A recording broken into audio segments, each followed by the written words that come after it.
ಪರಲೋಕದವುಗಳ ಕಡೆಗೆ ನೋಡುವಂತೆ ನಿಮ್ಮ ಆತ್ಮವನ್ನು ವಾಕ್ಯದಲ್ಲಿ ಬಲಪಡಿಸುವ ಅನುದಿನದ ಧ್ಯಾನ. ಇಂದಿನ ಧ್ಯಾನದ ಶೀರ್ಷಿಕೆ, ನೀವು ಫಲ ಕೊಡುವ ಕೊಂಬೆಯಾಗಿದ್ದೀರೋ. ಈ ದಿನದ ಸತ್ಯವೇದದ ವಾಕ್ಯ, ನಾನು ದ್ರಾಕ್ಷೆ ಬಳ್ಳಿ, ನೀವು ಕೊಂಬೆಗಳು. ಒಬ್ಬನು ನನ್ನಲ್ಲಿಯೂ ನಾನು ಅವನಲ್ಲಿಯೂ ನೆಲೆಗೊಂಡಿದ್ದರೆ ಅವನೇ ಬಹಳ ಫಲ ಕೊಡುವನು. ನೀವು ನನ್ನನ್ನು ಬಿಟ್ಟು ಏನೂ ಮಾಡಲಾರಿರಿ. ಯೋಹಾನ 15ನೇ ಅಧ್ಯಾಯ 5ನೇ ವಚನ. ನಾನು ದ್ರಾಕ್ಷೆ ಬಳ್ಳಿ ಎಂದು ಕ್ರಿಸ್ತನು ಪ್ರಕಟಿಸಿದನು. ನಾವು ಬಳ್ಳಿಯನ್ನು ನೋಡುವಾಗ ಆತನು ನಮಗೆ ಹೇಳಿಕೊಟ್ಟಿರುವ ಅಮೂಲ್ಯವಾದ ಪಾಠಗಳನ್ನು ನೆನಪಿಸಿಕೊಳ್ಳುವಂತೆ ಆತನು ಬಳ್ಳಿಯನ್ನು ತೋರಿಸಿ ಬೋಧಿಸಿದ್ದಾನೆ. ಪ್ರಕೃತಿಯನ್ನು ಸರಿಯಾಗಿ ಅರ್ಥ ಮಾಡಿಕೊಂಡರೆ ಅದು ದೈವತ್ವದ ಕನ್ನಡಿಯಾಗಿರುತ್ತದೆ. ಬಳ್ಳಿ ಮತ್ತು ಕೊಂಬೆಗಳ ಕಡೆಗೆ ಕ್ರಿಸ್ತನು ಜನಗಳ ಗಮನ ಸೆಳೆದನು. ನಿಮ್ಮೊಂದಿಗಿನ ನನ್ನ ಸಂಬಂಧ ಮತ್ತು ನನ್ನೊಂದಿಗಿನ ನಿಮ್ಮ ಸಂಬಂಧವನ್ನು ನೀವು ಅರ್ಥ ಮಾಡಿಕೊಳ್ಳುವಂತೆ ನಾನು ನಿಮಗೆ ಈ ಪಾಠವನ್ನು ಬೋಧಿಸಿದ್ದೇನೆ ಎಂದು ಆತನು ಹೇಳಿದ್ದಾನೆ. ಆ ಬೋಧನೆಗಳನ್ನು ಕೇಳುವವರು ತಪ್ಪಾಗಿ ಅರ್ಥ ಮಾಡಿಕೊಳ್ಳುವ ಯಾವ ಅವಕಾಶವೂ ಇರಲಿಲ್ಲ. ಆತನು ತೋರಿಸಿದ ಆ ಬಳ್ಳಿಯು ಅವರ ಮುಂದೆ ಎತ್ತಿ ಹಿಡಿದ ಕನ್ನಡಿಯಾಗಿತ್ತು. ಭೂಮಿಯ ಕಟ್ಟಕಡೆಯವರೆಗೂ ಈ ಪಾಠವು ಯಾವಾಗಲೂ ಪ್ರಸ್ತುತವಾಗಿರುತ್ತದೆ. ಕ್ರಿಸ್ತನನ್ನು ನಂಬಿಕೆಯಿಂದ ಸ್ವೀಕರಿಸುವವರೆಲ್ಲರೂ ಆತನೊಂದಿಗೆ ಒಂದಾಗಿರುತ್ತಾರೆ. ಯಾವುದೇ ಯಾಂತ್ರಿಕ ಕ್ರಿಯೆ ಅಥವಾ ಕೃತಕವಾದ ಜೋಡಣೆಯಿಂದ ಕೊಂಬೆಯನ್ನು ಬಳ್ಳಿಗೆ ಸೇರಿಸಿರುವುದಿಲ್ಲ. ಕೊಂಬೆಗಳು ಬಳ್ಳಿಯೊಂದಿಗೆ ಒಂದಾಗಿ ಬಳ್ಳಿಯ ಭಾಗವಾಗಿರುತ್ತದೆ. ಬಳ್ಳಿಯ ಬೇರುಗಳಿಂದ ಕೊಂಬೆಗಳು ಪೋಷಣೆ ಹೊಂದುತ್ತದೆ. ಆದುದರಿಂದ ಕ್ರಿಸ್ತನನ್ನು ನಂಬಿಕೆಯಿಂದ ಸ್ವೀಕರಿಸುವವರೆಲ್ಲರೂ ತತ್ವದಲ್ಲಿಯೂ ಕ್ರಿಯೆಗಳಲ್ಲಿಯೂ ಆತನೊಂದಿಗೆ ಒಂದಾಗಿರುತ್ತಾರೆ.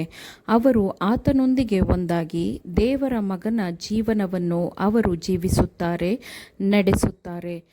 ಜೀವವಾಗಿರುವಾತನಿಂದ ಅವರು ತಮ್ಮ ಜೀವವನ್ನು ಪಡೆದುಕೊಳ್ಳುತ್ತಾರೆ. ಚಿತ್ತವು ಆತನ ಚಿತ್ತದಲ್ಲಿ ಮುಳುಗಿರುವಂತೆ, ಮನಸ್ಸು ಆತನ ಮನಸ್ಸಿನೊಂದಿಗೆ ಒಂದಾಗಿರುವಂತೆ, ಆಲೋಚನೆಗಳು ಆತನಲ್ಲಿ ಸೆರೆಯಾಗಿರುವಂತೆ ಹೃದಯವು ಕ್ರಿಸ್ತನ ಹೃದಯದೊಂದಿಗೆ ಬೆಸೆದುಕೊಂಡಿರಬೇಕು. ಒಬ್ಬ ಮನುಷ್ಯನು ದೀಕ್ಷಾಸ್ನಾನ ಹೊಂದಿಕೊಂಡು ಅವನ ಹೆಸರು ಸಭೆಯ ಪುಸ್ತಕದಲ್ಲಿ ಬರೆಯಲ್ಪಟ್ಟಿರಬಹುದು, ಆದರೂ ಹೃದಯವು ಬದಲಾಗದೇ ಇರಬಹುದು. ಬೆಳೆಸಿಕೊಂಡ ಪ್ರವೃತ್ತಿಗಳು ಮತ್ತು ಅನುವಂಶೀಯ ಪ್ರವೃತ್ತಿಗಳು ಗುಣಸ್ವಭಾವದಲ್ಲಿ ಕೆಟ್ಟವುಗಳನ್ನೇ ಮಾಡುತ್ತಿರಬಹುದು. ಮರುಹುಟ್ಟನ್ನು ಹೊಂದಿಕೊಂಡ ಮನುಷ್ಯನು ಕ್ರಿಸ್ತನೊಂದಿಗೆ ಒಂದಾಗಿರುತ್ತಾನೆ.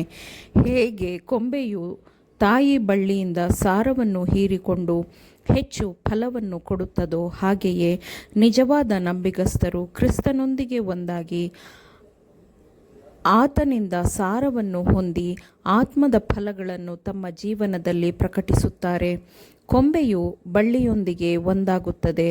ಅದನ್ನು ಬಿರುಗಾಳಿಯು ಕೊಂಡೊಯ್ಯಲು ಸಾಧ್ಯವಿಲ್ಲ. ಹಿಮವು ಅದರ ಪ್ರಮುಖ ಗುಣಗಳನ್ನು ನಾಶ ಮಾಡಲು ಸಾಧ್ಯವಿಲ್ಲ. ಕೊಂಬೆಯನ್ನು ಬಳ್ಳಿಯಿಂದ ಯಾವುದರಿಂದಲೂ ಬೇರ್ಪಡಿಸಲು ಸಾಧ್ಯವಿಲ್ಲ.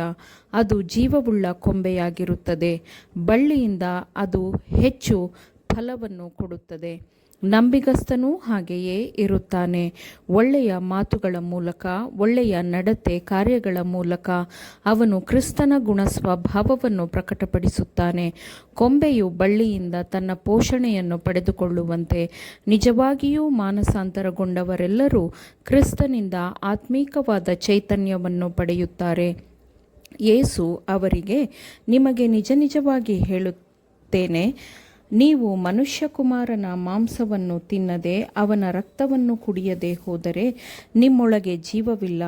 ನನ್ನ ಮಾಂಸವನ್ನು ತಿಂದು ನನ್ನ ರಕ್ತವನ್ನು ಕುಡಿಯುವವನು ನಿತ್ಯ ಜೀವವನ್ನು ಹೊಂದಿದ್ದಾನೆ, ಮತ್ತು ನಾನು ಅವನನ್ನು ಕಡೆ ದಿನದಲ್ಲಿ ಎಬ್ಬಿಸುವೆನು. ಯಾಕೆಂದರೆ ನನ್ನ ಮಾಂಸವೇ ನಿಜವಾದ ಆಹಾರ, ನನ್ನ ರಕ್ತವೇ ನಿಜವಾದ ಪಾನ. ನನ್ನ ಮಾಂಸವನ್ನು ತಿಂದು ನನ್ನ ರಕ್ತವನ್ನು ಕುಡಿಯುವವನು ನನ್ನಲ್ಲಿ ಇರುತ್ತಾನೆ, ನಾನು ಅವನಲ್ಲಿ ಇರುತ್ತೇನೆ ಎಂದು ಕ್ರಿಸ್ತನು ಹೇಳಿದ್ದಾನೆ. ಆಮೇನ್. ದೇವರ ವಾಕ್ಯಗಳನ್ನು ಶ್ರದ್ಧೆಯಿಂದ ಆಲಿಸುವವರು ಮಾತ್ರವೇ ಆಗಿರದೆ ಪಾಲಿಸುವವರೂ ಆಗಬೇಕೆಂದು ನಿಮ್ಮನ್ನು ಉತ್ತೇಜಿಸುತ್ತೇನೆ. ಪರಿಶುದ್ಧಾತ್ಮನ ಸಹಾಯದಿಂದ ಆಲಿಸಿದ ನಿಮ್ಮೆಲ್ಲರಿಗೂ ಧನ್ಯವಾದಗಳು. ಮತ್ತೆ ದೈನಂದಿನ ಧ್ಯಾನಕ್ಕಾಗಿ ನಾಳೆ ಸಂಧಿಸೋಣ. ಆಮೇನ್.